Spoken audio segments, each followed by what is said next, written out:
Bonjour, aujourd'hui pour la petite bulle de vie, j'avais envie de vous parler de notre vie qui peut être téléguidée par nos mécanismes de survie qu'on a pu mettre en place, mais de manière totalement inconsciente, depuis fort longtemps.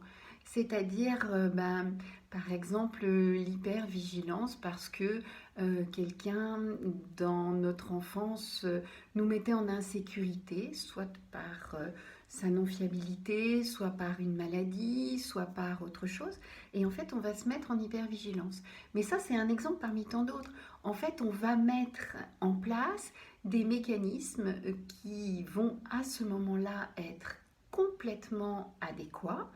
C'est-à-dire, par exemple, on va faire attention à quelqu'un qui peut être malade à un moment donné, on va en tant qu'enfant se mettre à protéger son petit frère ou sa petite sœur parce que y a telle ou telle défaillance du parent, on va se mettre à être dans l'hyper-contrôle parce que eh bien, on était dans une forme d'insécurité et que contrôler nous sécurisait à ce moment-là. Donc en fait, on va mettre tout un tas de schémas de survie qui vont nous suivre après tout au long de notre vie de manière totalement inconsciente. Et ces schémas vont être là et ils vont se glisser petit à petit dans notre vie actuelle, mais à l'insu de notre plein gré, j'ai envie de dire, sans qu'on s'en rende compte. Et petit à petit, ils vont téléguider notre vie.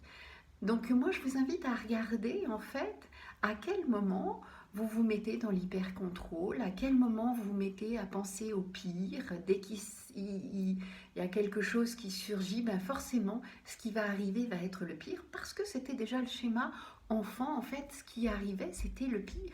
Donc après, ça perdure, et puis on met en place un schéma où on se protège de ça, où on imagine qu'on va anticiper ça.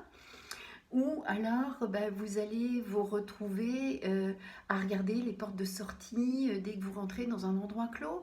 Ou alors, voilà, il y a tout un tas de schémas de survie.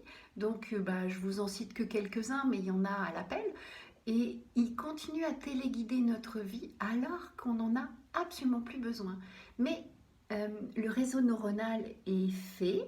Et donc, les schémas de survie ont vraiment la peau dure parce que ça, notre vie en a dépendu, donc on a dépendu, notre vie en dépendait, pardon, et donc on s'est retrouvé coincé avec ça et on le garde et il perdure.